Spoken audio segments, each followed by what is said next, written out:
With so many options, why choose Arizona State University? For me, the only online option was ASU because of the quality. Their faculty was really involved with their students and care about your personal journey. The dedication to my personal development from my professors, that's been extremely valuable to me. Earn your degree from the nation's most innovative university. Online. That's a degree better. Explore more than 350 plus undergraduate, graduate, and certificate programs at asuonline.asu.edu.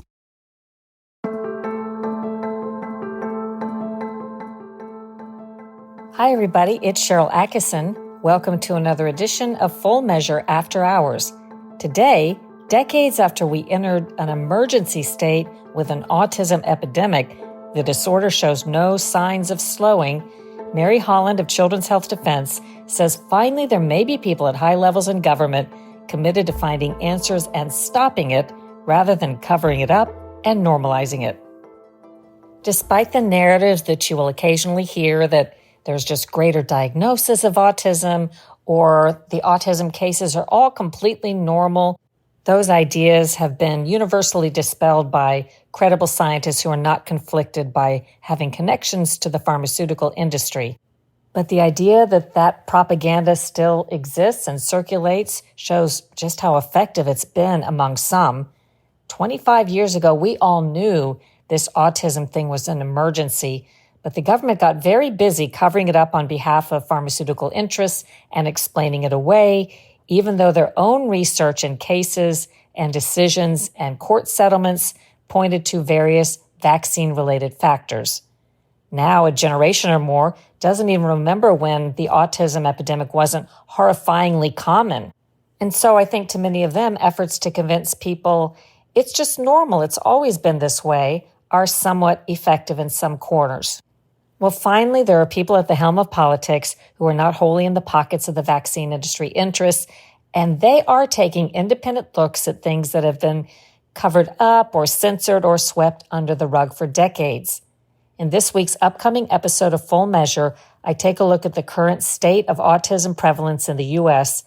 I often say that if around the 1985 period, you would have told rational people and scientists and doctors that there would be an epidemic of a mysterious brain disorder that pops up out of practically nowhere and afflicts so many American children, the right course of action would have been to declare an emergency and try to figure out how to prevent that or how to stop it. And yet that's not what happened, because those who are implicated in some of the causes behind the autism epidemic got very busy.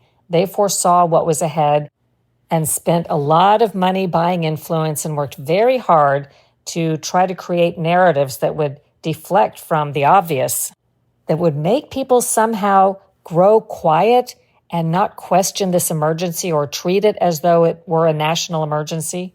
Well, we're going to speak with a woman who's been watching all of this ever since she says her own son got autism from his vaccines decades ago. Today, Mary Holland heads up Children's Health Defense, a nonprofit group dedicated to ending childhood health epidemics by eliminating toxic exposures causing them. Here's Mary Holland. I grew up in a hyper-medicalized family with two MD parents in academic medicine and clinical research. I considered actually going into medicine, decided not, became a lawyer. My first passion was related to human rights in the Eastern Bloc in the Soviet Union. I lived in the Soviet Union many years. And while I was living there, I had a son. And I moved back to the United States in 1998. And by the time he was 2 years old, he was already regressing into what was then called autism. And so that became my second passion, and in a sense is still my passion. And it was very clear there was no cogent explanation for what was happening to him other than he had had very serious toxic exposures through his early recommended vaccination schedule. And so I sort of took that under advisement, started doing biomedical treatments. He's remarkably better, is now a young adult. But I then started teaching at Columbia Law School and at NYU School of Law. But on the side, I was doing research related to vaccine law and policy. And that sort of brought me to Children's Health Defense in 2019. What's a paragraph on Children's Health Defense? paragraph on children's health defense is it started as something called the World Mercury Project, and it was really focused on thimerosal in vaccines, ethyl mercury being half by weight of thimerosal. In 2017, Bobby Kennedy became part of the board of World Mercury Project, and in 2018 changed the name to Children's Health Defense. I joined the board in 2018, and then I came on staff in 2019 as general counsel.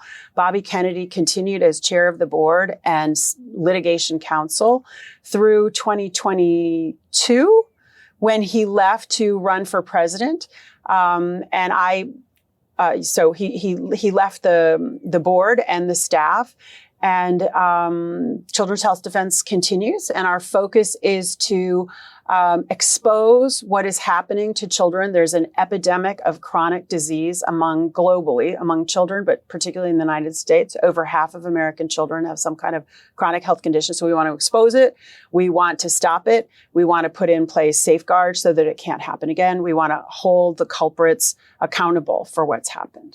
What is the current status of how much autism is in the United States today? So in April of 2025, Robert F. Kennedy Jr., who after his presidential bid became the Secretary of Health and Human Services in the Trump administration, he announced the latest data that the Centers for Disease Control and Prevention puts out every 2 years.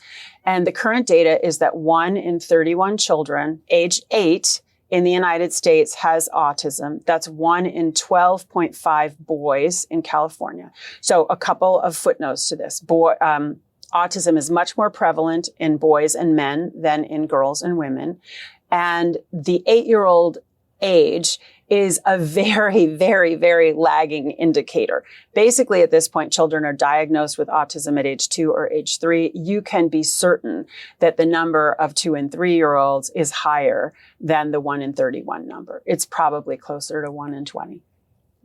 Do you think that we stand to see bigger changes in addressing the autism epidemic now than we ever have because there's a new administration and Bobby Kennedy is HHS secretary? What do you see on the horizon? So I want to point out to you that even before 2016, now President Trump was tweeting. That was a sort of an earlier technology at the time, but he was tweeting about autism. He was saying in his tweets, there's something wrong with giving babies all of these shots. And he would tweet, I have seen in my own life these children go from being perfectly healthy to being autistic. Bobby Kennedy has, as he explains, was sort of roped into this because as an environmental lawyer, he was talking about the toxic exposure of mercury in water. He was talking about the rivers. He set up Riverkeeper. But moms would go to him and say, listen, if you care about the mercury in the water, you got to care about the mercury in the childhood vaccines. And so, sort of kicking and screaming, he was brought to look at the science and he was like, oh my God, there's a huge rift between the narrative that vaccines are safe and effective and the science that shows that, mercury causes brain damage. It causes all kinds of physical damage. So with Trump and Kennedy together, we have never seen a duo like this in the US government or frankly, in my view, and the global health scene in my lifetime that I've been working on this. And I've been working on this since, the late 1990s. So there's a unique opportunity right now. And Kennedy has said that by September, he will be coming out with data about why has there been this rise in autism. As he often says, it can't be genetic. There's no such thing as a genetic epidemic. It must be epigenetic or purely environmental. In simple terms, meaning there could be a genetic component that predisposes somebody to the injury if they have some kind of trigger or other exposure. So you brought this out most importantly, Sharyl, in your interview with Bernadine Healy, who was at the time the head of, or had just retired recently as the head of the National Institutes of Health.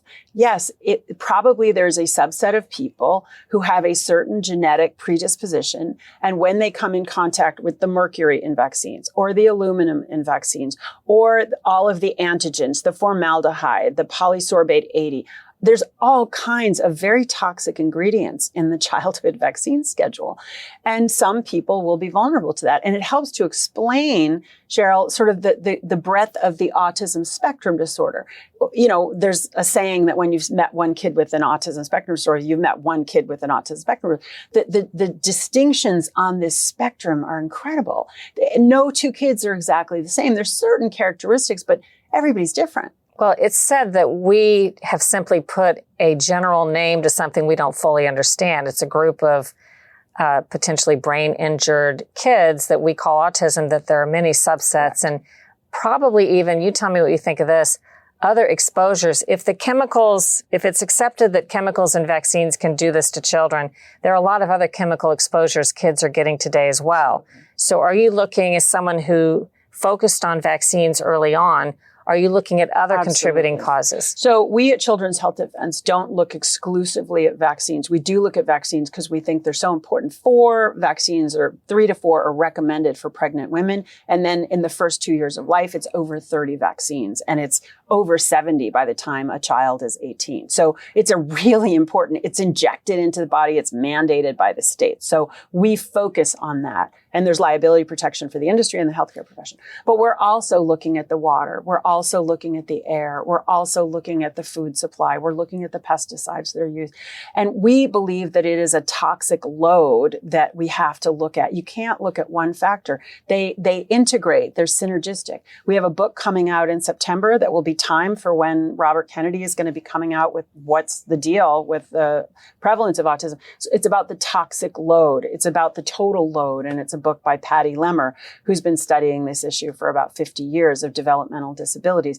It's not one thing, and we would be foolish to think that it's just one thing.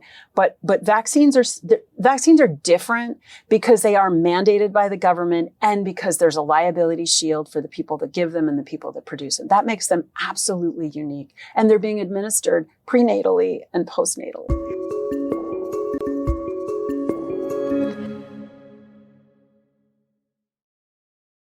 Other than Kennedy coming out with an idea of what could be causing the prevalence, what factors, what else do you see in terms of actions the government may take or things they may do on this arena? Well, Robert Kennedy has appointed an attorney, Andrew Downing, to be the person to oversee reform of the injury compensation program. We have millions of people in this country with autism diagnoses, Sharyl. Most of them cannot work. As Robert Kennedy said in his address in April, many of them can't speak. They can't hold jobs. They can't manage their own toiletry.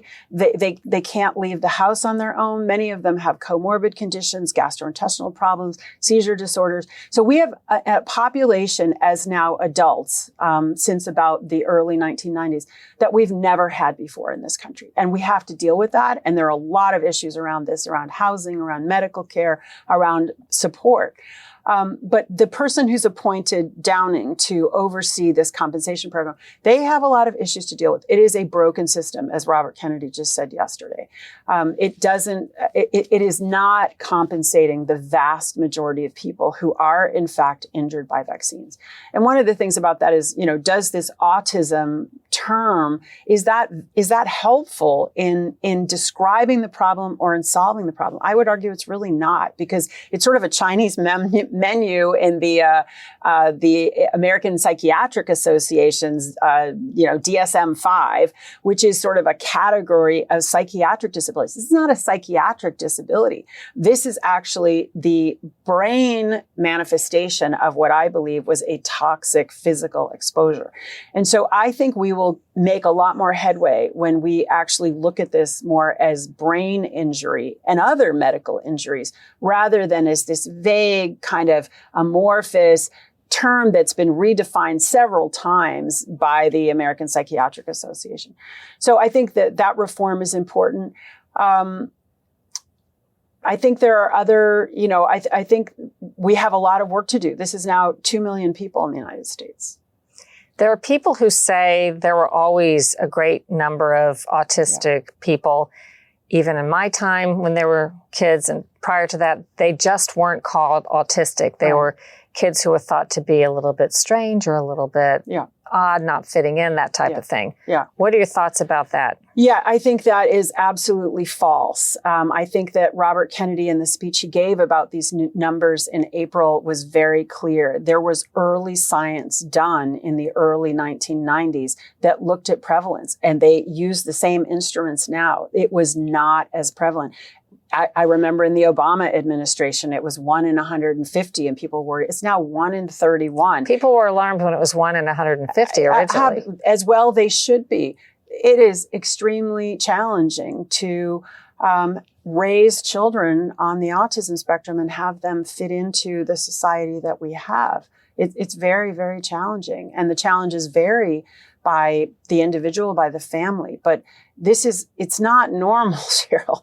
It's not. And I understand that young people today growing up, autism sounds like a cool term, and they have special needs kids in their classes, and it's been normalized, but it's not normal. And one of the early researchers, who studied autism, Dan Olmsted, who sadly has passed, but a journalist who founded The Age of Autism with his co-author on many things, Mark Blaxell, he went to go look at the Amish community 20 years ago, where they don't vaccinate their children. Guess what?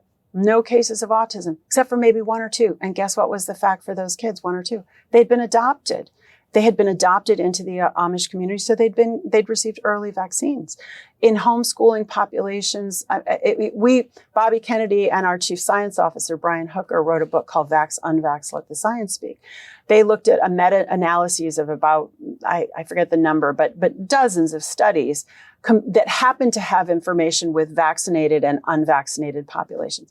By every metric, Sharyl, by every single metric, whether it was allergies or allergic rhinitis or asthma or autism or ADD or diabetes, by every metric, the unvaccinated children are healthier.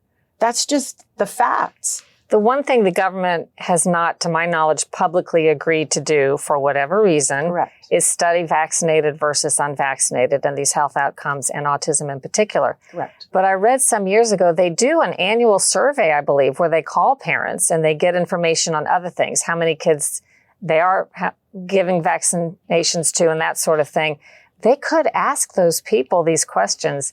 Is there any thought or sense that Kennedy would help embark upon such a study that I think needs to be done? If you look at that and the numbers don't bear out, then look in a different direction. But if the numbers seem to point to a vaccine cause, that would be very easy to find.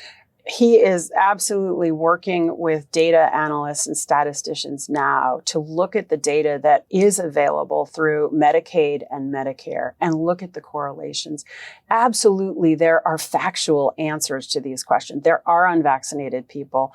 They are being tracked in the vaccine safety data link. That has been kept secret. One of the things that Kennedy has said he wants to do is to make the vaccine safety data link, which is about 10 million records, available to people so that independent scientists can look at it. I mean, as we well understand, the federal government and the state governments have been so conflicted on this issue. The Centers for Disease Control is a vaccine manufacturer. They are the biggest buyer. They account for 50% of the vaccines bought in this country through a program called Vaccines for Children. The federal government is the injury compensation program. They also are the ones that gave indemnification to the vaccine producers. They're also making royalties at the National Institutes of Health off the vaccines that they co-partner to research.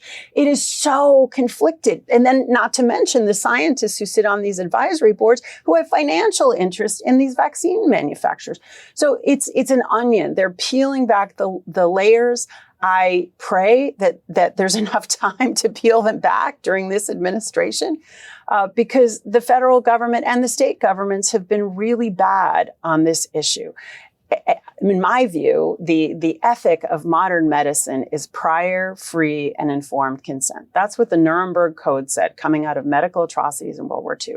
That has been amplified and built on, so it's not just about research. It's about all treatment, preventive and treatment for disease, and any kind of intervention. We're not following that. We need to have true prior, free, and informed consent, which means people don't have to give a reason if they don't want to take a vaccine. You can't, in my view, force parents to vaccinate their children when it goes against not only their religious beliefs, but their scientific understanding. Why do I want to inject my child with something that's never been properly tested? As mercury had never been properly tested. Aluminum's never been properly tested. Polysorbate 80's never been properly tested. Why should I be obliged to do that and put my child at risk? No parent wants to be forced to put their child's health at risk. And that is the reality today. That is the reality.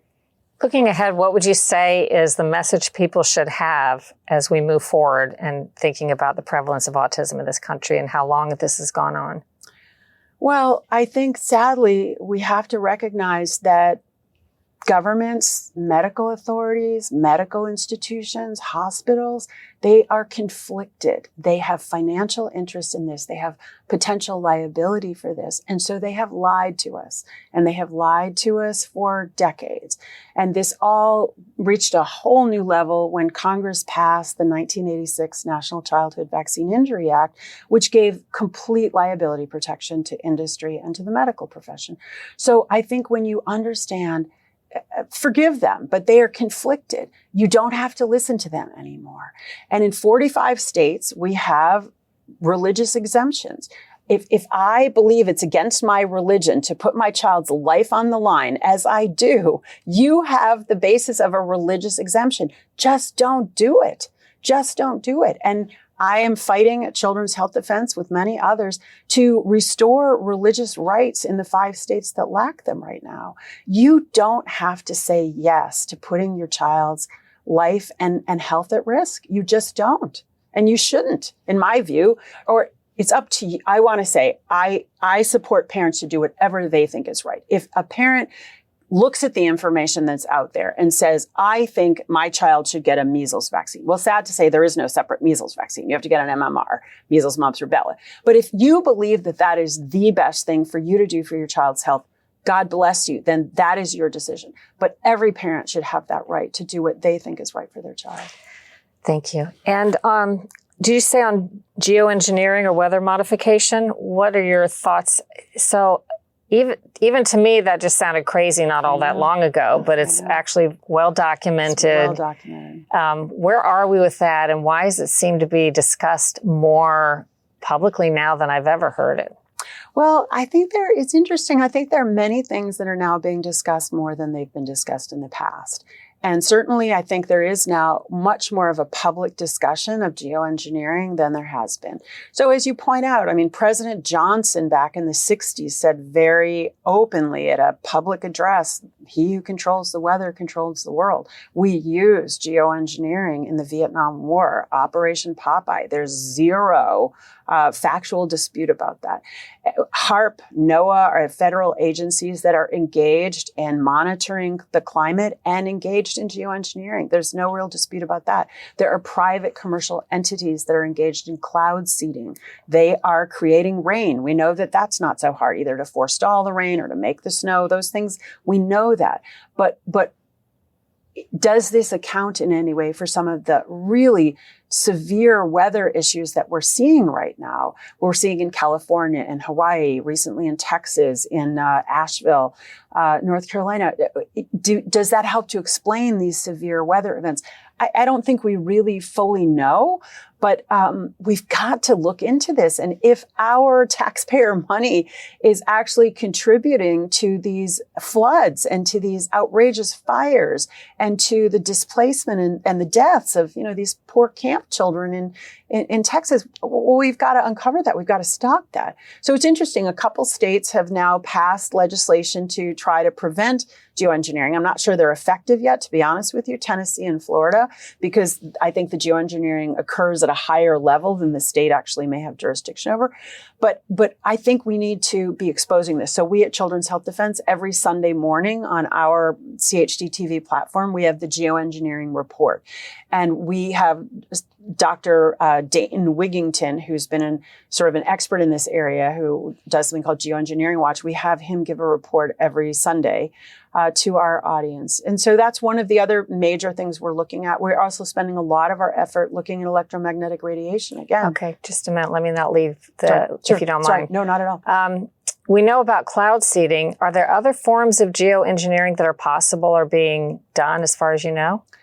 Well, I'm not an expert in this area, but I do think that there are ways to shift the weather. There are absolutely ways that the government has the right to do, or the control to do, to make certain areas cooler and make certain areas hotter. And so Dr. Dane Wigington's hypothesis is that geoengineering is being used to cool down the eastern part of the United States, sort of east of the Mississippi River, where the most of the American population lives, so that they're not as concerned about this issue. But in the western states, in Nevada, Arizona, California, there are places that are really on a regular basis hitting really, really high temperatures and experiencing fires. By us not necessarily knowing what's fully going on, at least a lot of people think we don't have all the answers, does it imply there's a secret federal project of some kind going on, or more than one project of such a secret nature?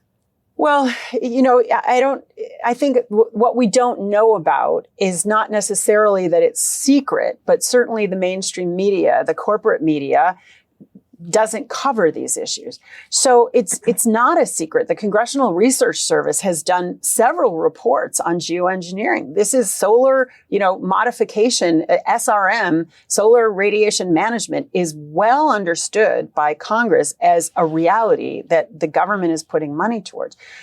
The corporate media, for whatever reason, whether they're being told not to cover it or it's not in their interest to cover, I don't know. They don't cover it, but it's not technically a secret. I think there's a lot of things out there that are just coming to the fore now. What's actually happening, it's not fully a secret, right? Like the indemnification of the vaccine industry and doctors, it's not a secret, but the mainstream media has never covered that. The pharmaceutical industry sponsors their ads. So I do think that there's a lot going on with geoengineering, and we at Children's Health Defense, because it affects all of us, especially if they're spraying things like aluminum and strontium and barium, as we believe they are, well, that's affecting our food supply. That's affecting the fertility of the soil. That's affecting all animal and plant life. So it has a huge impact. Again, as we said, then how does that interact with fluoridated water? How does that interact with somebody who's just had an injection of aluminum? We don't really know. And then what is your work on 5G? Well, we have a program called Stop 5G, and we're starting a lawsuit called 704 No More. So similar to this 1986 act that indemnified the pharmaceutical industry and doctors for vaccines, in the early 1990s, Congress passed the Telecommunications Act. And Section 704 says basically localities and states cannot oppose electromagnetic radiation towers or antennas put in their district. There's federal preemption. Federal law applies. If the Federal Communications Commission said, yeah, you can go ahead, Verizon, you can go ahead, whoever, there's nothing that the local community can do. We've supported local communities in Idaho and Massachusetts and many places in the country. We always lose those cases. So we've now decided with 100 grassroots organizations on this around the country, we want to go after this Telecommunications Act. We want to go back to Congress and say, this is simply wrong. Local communities who are going to be irradiated, who are then at higher risk of strokes, of cancers, of tinnitus, of brain problems, they have to have a say, or they have to have some kind of exemption. And so we're fighting that because, again, industry has not, and the government that is supported by industry, they don't really want to tell us these cell phones, these tablets, these laptops, these computers, these antennas, these towers, they emit radiation. I remember as a child, Sharyl, like going to places where you'd see, the yellow signs, radiation, go back, stay away. And now everybody has sources of radiation in 5 rooms of their house. It's crazy. And again, it's not secret that cell phones cause radiation. It's not a secret that in the fine print it says never hold that up to your head. It's not a secret that it says hold it at least 6 inches away. But nobody's really talking about that. Nobody's really saying, gee, maybe those brain tumors, glioblastoma, is related to your cell phone. Maybe some of those breast cancers that a friend of mine had because she was holding her phone, reading at bed at night, maybe that is related to your cell phone. the media is run by corporations essentially, and it's not in their interest to talk about the side effects, the bad effects of their products. Okay, thank you. Great. You're welcome. Everything you care about, we care about here. Well, we're so grateful to you, Sharyl, for your work. No, I think we have so much. Do you have enough? Do you want? Yes, because we've You're overfulfilled. We have more topics that you could speak to, but I don't. No We're worries. just going to have whatever works, you guys.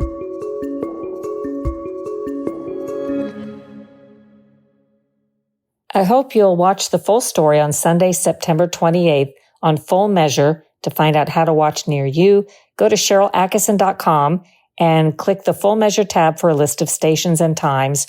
Or you can always watch after the fact at fullmeasure.news or our unadvertised YouTube channel, Full Measure with Sharyl Attkisson on YouTube. I sure hope you enjoyed today's podcast and that you will consider sharing it with your friends, subscribing, and leaving us a great review. Check out my other podcast, the Sharyl Attkisson Podcast. And for a deep dive, an investigative look at a lot of these related topics, consider reading my latest bestseller, Follow the Science: How Big Pharma Misleads, Obscures, and Prevails. And lastly, visit the Sharyl Attkisson store by going to SharylAttkisson.com and clicking the store tab. Proceeds from these clever items designed for independent thinkers like you, as well as proceeds from Follow the Science, support independent reporting causes. You can find products in the store with interesting and original slogans I'm sure people you know will appreciate, such as, I need to find some new conspiracy theories. All my old ones came true. And do your own research, make up your own mind, think for yourself.